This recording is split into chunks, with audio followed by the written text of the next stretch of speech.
VRK కలెక్షన్స్కి స్వాగతం అండి. ముందుగా అందరికీ రాబోయే వినాయక చవితి శుభాకాంక్షలు తెలియజేసుకుంటున్నాను. అలాగే వినాయక చవితికి ఆంధ్రాలో ఉభయ గోదావరి జిల్లాల్లో వినాయకుడికి ప్రీతిపాత్రమైన జిల్లేడికాయలు అనే వంట తయారు చేసి చూపించబోతున్నాను. ఇది తెలియని వాళ్ళు నేర్చుకుంటారనే ఉద్దేశంతో చూపిస్తున్నాను. వీడియోలోకి వెళ్ళిపోదామండి. ముందుగా ఒక గ్లాసు, ఏ గ్లాస్తో అయితే మనం వరిపిండి తీసుకోవాలండి. ఏ గ్లాస్తో అయితే వరిపిండి తీసుకున్నామో దాంతో 3/4 నీళ్లు మరిగించుకోవాలి. అదే గ్లాస్తో 3/4 వాటర్ మరిగించుకోవాలి. అందులో చిటికెడు ఉప్పు వేయాలండి. అందులో చిన్న బెల్లం ముక్క వేయాలి. ఎందుకంటే అది మరీ చప్పగా ఉంటే టేస్ట్ బాగోదు. చిన్న బెల్లం ముక్క వేసి కరిగించాలి.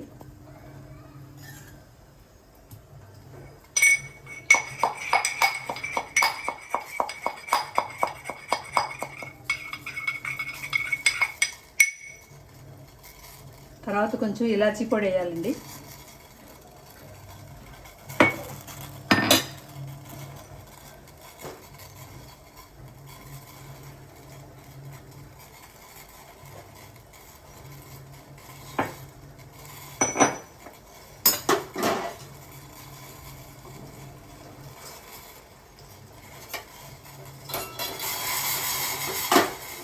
ఒక చిన్న స్పూన్ నెయ్యి కూడా వేయాలి.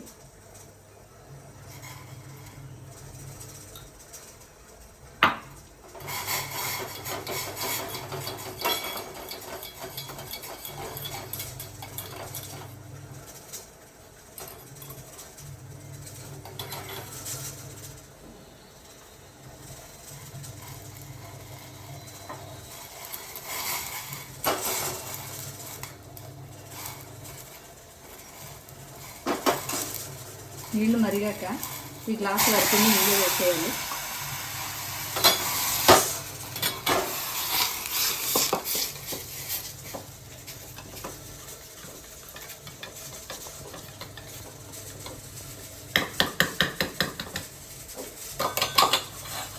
ఇది సరైన కన్సిస్టెన్సీలో వచ్చేస్తుందండి. సరిపోతుంది వాటర్ దీనికి. ఇది బాగా కలుపుకొని ఇది చల్లారనివ్వాలి. ఇలాగా ఒక బౌల్ పెట్టుకొని నేను అందాక చిన్న కప్పుతోటే చేస్తున్నానండి. కొబ్బరి లస్కూర చేసుకోవాలి. కప్పు కొబ్బరి తురుము వేసుకుని కొబ్బరి తురుము వేసుకోవాలి. దానికి సరిపడా తురిమిన బెల్లం వేసుకోవాలండి.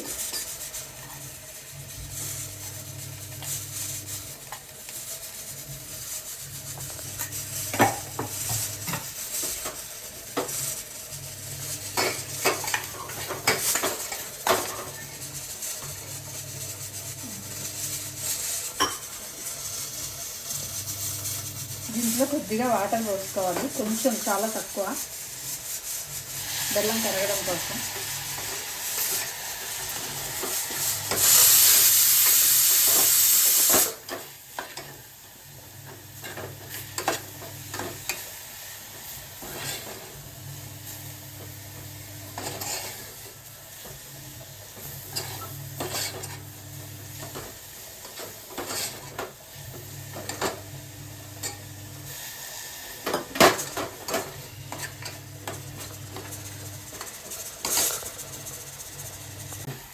ఇలా కొబ్బరి నూనె తయారవుతుందండి. ఇది పాకం వచ్చేదాకా కలుపుతూ ఉండాలి.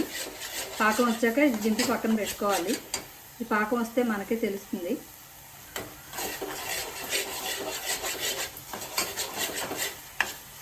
పాకం వచ్చిందండి.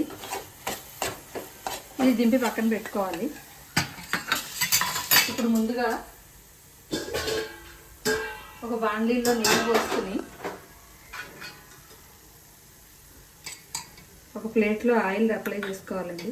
నెయ్యి అప్లై చేసుకోవాలి.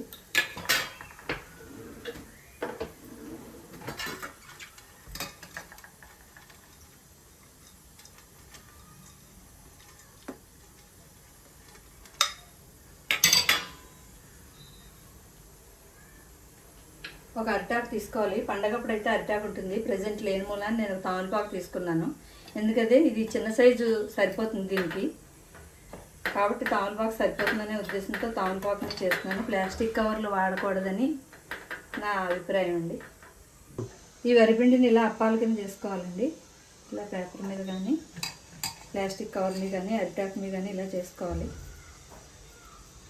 దాన్ని ఇలా మధ్యలో ఇలా పెట్టాలి.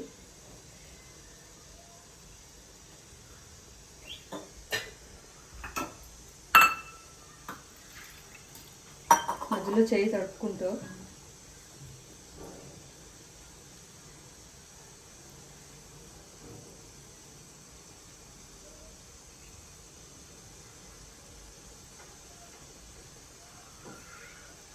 నేతి చేతితో ఇలా రాసుకోవాలండి.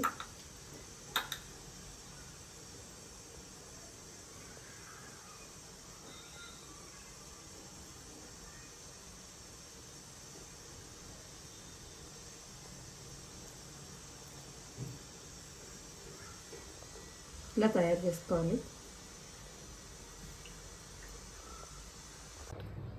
ఇలా ఆకుకి చేతికి నెయ్యి అప్లై చేసుకుని కొబ్బరి నవ్వుతోటి వరిపిండిలో ఇలా రోల్ చేసుకుని ఉంచుకోవాలండి. వీటిని ముందుగా ఒక బాణలిలో నీళ్ళు మరిగించుకుంటూ ఉండాలి. వీటిని స్టీమ్ మీద ఒక 10 నిమిషాలు ఆవిరి మీద ఉడికించాలండి. 10 నిమిషాల కన్నా ఎక్కువ అవసరం లేదు, మళ్ళీ విరిగిపోతాయి. 10 నిమిషాలు అయిపోయిందండి. ఇప్పుడు మనకి రెడీ అయిపోయి ఇవి ఇలా తయారైపోయి ఉంటాయి. వీటిని తీసుకుని బుజ్జిగణపైకి నైవేద్యం పెట్టేయడమే. ముందుగా ఇవి తయారు చేయడానికి మెజర్మెంట్స్ ఇంకొకసారి చెప్తానండి. 1 గ్లాసు బియ్యం పిండి, 1 గ్లాసు నీళ్లు కొంచెం అటు ఇటుగా పడతాయండి. ఎందుకంటే రైస్ కొత్త రైస్ అయితే ఒకలాగా, పాత రైస్ ఫ్లోర్ అయితే ఒకలాగా పడతాయి నీళ్లు. అందుకు కొంచెం మరిగి నీళ్ళు పక్కన ఉంచుకోవడం బెటరు. తర్వాత 1 కప్పు కొబ్బరి తురుమండి, 1 కప్పు బెల్లం పొడి కొబ్బరి తురుముతోటి రసకూరలు చేసుకుని ఉంచుకోవాలి. అలాగే నీళ్లు మరిగించి అందులో చిటికెడు ఉప్పు, కొంచెం బెల్లం, కొద్దిగా 1 స్పూన్ నెయ్యి వేసి నీళ్లు మరిగాక ఈ బియ్యం పిండి అందులో వేసి కలిపి ఉంచుకోవాలి. వీటిని ఆకు మీద నెయ్యి అప్లై చేసుకుని అప్పాల్లో ఒత్తుకుని వాటిపైన తయారైన ఈ కొబ్బరి నౌజుని పెట్టి రోల్ చేసి వాటిని ఆవిరి మీద 10 నిమిషాలు ఉడికించాలండి. జిల్లేడికాయలు తయారవుతాయి. ఇవి వినాయకుడికి ఎంతో ఇష్టమైనవని మా అభిప్రాయం, నమ్మకం. థ్యాంక్ యూ అండి. మరొకసారి వినాయక చవితి శుభాకాంక్షలతో అందరూ వినాయక చవితి బాగా జరుపుకోవాలని ఆశిస్తూ మీ విఆర్కే కలెక్షన్స్.